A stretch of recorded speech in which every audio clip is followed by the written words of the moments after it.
For centuries, deep within the fortified walls of Vatican City, lies a vault said to contain the world's darkest and most forbidden truths.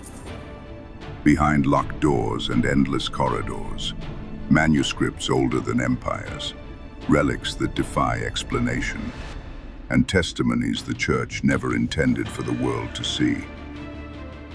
These aren't mere legends. These are accounts whispered by scholars, hidden by clerics, and pursued by researchers who risked everything to uncover them. We open the door and step inside the Vatican's most terrifying secrets. The Vatican is unlike any other place on Earth. A sovereign city enclosed within Rome, guarded by Swiss soldiers in Renaissance uniforms, and by laws that stretch back nearly 2,000 years. It is the smallest country in the world, yet it commands influence that stretches across continents. From its balconies, popes have declared wars. We declare war. Blessed kings, condemned heretics, and shaped the course of civilization itself. Tourists pour into St. Peter's Square each day, craning their necks to admire Michelangelo's dome, Bernini's sweeping colonnades, Raphael's frescoes. They see marble, gold, and stained glass. They hear the echo of choirs and smell the drifting smoke of incense. But beneath the surface, past the basilicas and galleries, lies another world entirely. A world of locked vaults, endless corridors, silence thicker than stone. At the heart of that world is the most mysterious collection of documents on Earth. The Vatican's secret archives. 50 miles of shelving, 35,000 volumes, 12 centuries of handwritten history, and most of it remains hidden from the public eye. The archives were formally established in 1612 by Pope Paul V. His decree was clear. The Church's most sensitive records would be gathered and sealed in a single fortress. For preservation, yes, but more importantly, for control. From that moment on, the archives became a realm of secrecy, a forbidden library, a fortress of silence. Even today, access is limited. Only a handful of scholars are admitted each year, and even then they cannot wander freely. They cannot browse shelves like one might in a normal library. They must submit precise requests months in advance. And when permission is granted, the documents are chosen for them. Why? Why would a church devoted to truth guard knowledge with such obsession? Why hide history from the very people it claims to guide? Perhaps the answer lies in what waits inside. Whispers tell of manuscripts that contradict the very foundation of Christianity itself. The so-called lost Gospels. These are ancient accounts of Jesus that never made it into the Bible. Writings discovered in deserts, monasteries, and ruins, some now locked away in the Vatican's deepest vaults. One such text is the Gospel of Thomas. Unlike the Gospels of Matthew, Mark, Luke, and John, this one does not describe miracles or resurrection. Instead, it preserves secret sayings that suggest the kingdom of God lies not above, not beyond, but within. A voice that cuts through centuries speaks from one passage. Split a piece of wood and I am there. Lift up the stone and you will find me. What would that mean for a church built on hierarchy, mediation, and obedience? A gospel that tells believers they do not need priests or popes to reach the divine, because the spark of God is already inside them? Such an idea would be revolutionary, perhaps even dangerous. Another text, the Gospel of Mary Magdalene, paints a startling picture of Mary not as a passive follower, but as the disciple Jesus trusted most. In one passage, she comforts the apostles after the crucifixion, revealing teachings Jesus shared only with her. But her authority is challenged by Peter himself. Could this be the first record of a power struggle that shaped the very foundation of Christianity? If authentic, this gospel threatens 2,000 years of patriarchal hierarchy. Then there is the Gospel of Judas. In its pages, Judas is not portrayed as the betrayer, but as the disciple who understood Jesus best. His act of betrayal, according to the text, was not treachery, but obedience, part of a cosmic plan. Imagine the implications if this version were embraced. The most hated figure in Christian tradition reframed as the most faithful. And then there are fragments, tantalizing scraps of papyrus, hints of entire writings the public has never seen. In these accounts, Jesus is portrayed not as divine savior, but as philosopher, mystic, and teacher of hidden knowledge. If such texts exist in full within the Vatican's vaults, they would not just expand Christianity's story. They would upend it. But the archives contain more than words. They are said to house relics, objects so controversial they could never be displayed in museums, coins stamped with symbols from civilizations predating Rome, ancient maps that seem to depict the world as it was before the last ice age, Antarctica shown ice-free, rivers flowing where glaciers should have been, fragments of bones attributed to saints, apostles, even martyrs of the earliest church, bones said to still carry a mysterious energy when touched in silence. And then, the stranger artifacts, whispers of the spear of destiny, the very weapon said to pierce the side of Christ at the crucifixion. Legends insist that whoever wields it holds immense power over nations. From Charlemagne to Napoleon, from Hitler to Himmler, rulers and tyrants sought it. It must be here somewhere. Was it ever hidden in the Vatican? Or does it rest there still, locked in a chamber far below the city? Other rumors speak of fragments of the Ark of the Covenant, brought to Rome after the sack of Jerusalem. Some say these fragments were buried in the catacombs beneath St. Peter's Basilica, and later moved into the sealed vaults of the archives. And then there are the whispers of scrolls saved from the library of Alexandria, rescued before the flames consumed the greatest collection of ancient knowledge. Imagine, lost works of science, philosophy, and astronomy, knowledge that could have changed the course of human history, resting quietly in Rome, unread for centuries. And then, the darkest claims. Artifacts of unknown origin, objects that seem not of this world, strange metals that do not corrode, relics that hum faintly when exposed to air, devices whose purpose we cannot understand, but which appear designed by intelligence far older or far greater than our own. Imagine holding an artifact, thousands of years old, built with technology we cannot replicate today. Imagine the questions it would raise. Imagine the panic it might spark. Among the most infamous episodes preserved in the archives is the trial of Galileo Galilei, the man who dared to suggest that Earth revolved around the sun, that the heavens did not circle us, but that we circled them. For this defiance, Galileo was tried, silenced, condemned to house arrest for the rest of his life, his words chained, his discoveries buried. The Vatican still holds his trial records, locked in its vaults. 4 centuries later, they remain a chilling reminder of how knowledge was controlled and how dissent was punished. But Galileo was not alone. Giordano Bruno, philosopher, astronomer, and mystic, went further still. He suggested that the stars were other suns, surrounded by planets, perhaps even inhabited. For this, he was dragged before the Inquisition, tortured, condemned, and finally burned alive in Rome's Campo dei Fiori. 2 men, 2 voices, 2 visions of a universe far larger than dogma allowed.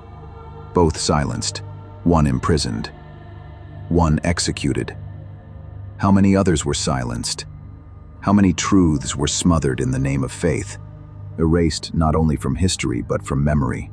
Because the Vatican has never been only about religion.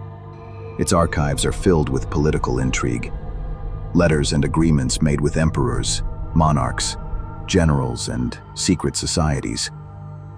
In the Middle Ages, popes crowned kings and toppled thrones. In the Renaissance, Vatican bankers financed wars, treaties, and expeditions. And in the modern age, the Church struck deals with intelligence agencies on both sides of the Cold War. Each alliance, each betrayal, each compromise in the name of power, recorded in ink, hidden in shelves, sealed with wax. What secrets lie in those files? Letters exchanged in shadow, deals made in silence, alliances forged not in the open, but behind closed doors. How much of world history was quietly written, not in royal courts or parliamentary halls, but in hidden chambers beneath Rome? The archives do not only house whispers of the past. They are said to contain warnings of the future. Some claim that locked away in the vaults are prophecies too dangerous to reveal. Letters written by saints and mystics, detailing visions of wars, plagues, and celestial events. One such text, the so-called Third Secret of Fatima, has haunted the Church for decades. In 1917, 3 shepherd children in Portugal reported visions of the Virgin Mary. She gave them 3 secrets. The first 2 were later revealed: a vision of hell and a prophecy of World War II. But the third, that remained hidden. For decades, popes refused to disclose it, fueling speculation. Some believed it foretold nuclear war. Others thought it warned of the Church's collapse. In the year 2000, the Vatican released what it claimed was the secret: a vision of a bishop dressed in white being gunned down. A scene interpreted as the assassination attempt on Pope John Paul II in 1981. But many believe this was only a fragment, that the true secret, still locked away, speaks of a global catastrophe. Oceans rising, cities falling, fire raining from the skies. Why withhold such knowledge? Would it cause panic? Or is it because the Church itself plays a role in what is yet to come? But Fatima is not alone. There are whispers of the prophecy of the popes, attributed to Saint Malachy in the 12th century. He supposedly foresaw the reign of every pope from his time until the end of days, culminating in a final pope who would preside over the destruction of Rome and the judgment of the world. The Church dismisses the prophecy as apocryphal. Yet copies of it circulate, preserved in monasteries, referenced in secret. If fragments of Malachy's vision are locked in the archives, what else might they reveal? A timeline of doom? A coded roadmap to the end of civilization? And there are letters from other mystics: Saint Hildegard, Padre Pio, Sister Lucia, all claiming visions of fire in the skies, floods engulfing cities, nations rising and falling in chaos. Each vision a puzzle piece, each fragment sealed away. Why? Perhaps because if the world knew the full extent of these prophecies, society itself might unravel. History shows us again and again that knowledge is power, and the Vatican has wielded that power with precision for centuries. When the Crusaders marched east, the Pope's blessing gave them divine authority. When explorers crossed oceans, papal decrees divided continents between empires.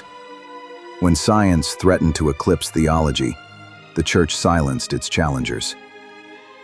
Each time decisions were recorded, letters written, documents stored, and all of it still locked away. How many secrets lie in those shelves? How many discoveries were hidden, not because they were false, but because they were too dangerous? And then, there are the whispers of contact. Some claim the archives contain testimonies that speak of encounters with beings not of this earth. That early popes received visions, not divine revelations, but meetings with intelligences beyond humanity. That strange lights, objects, and visitors were documented centuries before the word UFO was ever spoken. One case stands out. In 1561, residents of Nuremberg described a battle in the heavens, spheres, crosses, and discs clashing above the city before falling to earth in smoke and fire. The event was recorded in woodcuts, witnessed by hundreds. Could such reports be preserved in the Vatican's vaults? And if so, what else is hidden? Do the archives contain evidence that humanity has been visited, guided, or perhaps manipulated by forces far beyond our understanding? And the rumors deepen still further. Some say the Vatican was aware of the Roswell crash in 1947, briefed by American intelligence, perhaps even given fragments of wreckage. Others claim Pope Pius XII created a secret commission to study UFO encounters, decades before governments admitted their reality. Are such files stored in the archives, sealed away under classified orders that will never expire? If so, the Vatican may know more about the stars above and what has come from them. The deeper one looks, the darker the rumors become. Some claim the Vatican has hidden not only documents and relics, but also evidence of corruption at the highest levels. Secret trials, cover-ups of scandals, letters detailing assassinations ordered in silence. There are whispers of files describing infiltration of governments, manipulation of banks, even control of intelligence agencies. If true, it would mean the Church's influence extends far beyond altars and pulpits. It would mean a hidden hand has shaped world events from behind the veil of holiness. And yet, through it all, the Vatican remains silent. Silence, after all, is its strongest language. From the outside, we may never know the full truth. For every scholar granted a glimpse into the archives, thousands of questions remain unanswered. What manuscripts remain locked away forever? What relics will never see daylight? What voices were silenced so that only one story could be told? But the archives cannot remain sealed forever. Already, fragments have slipped through the cracks. Documents declassified after centuries. Letters smuggled out by daring researchers.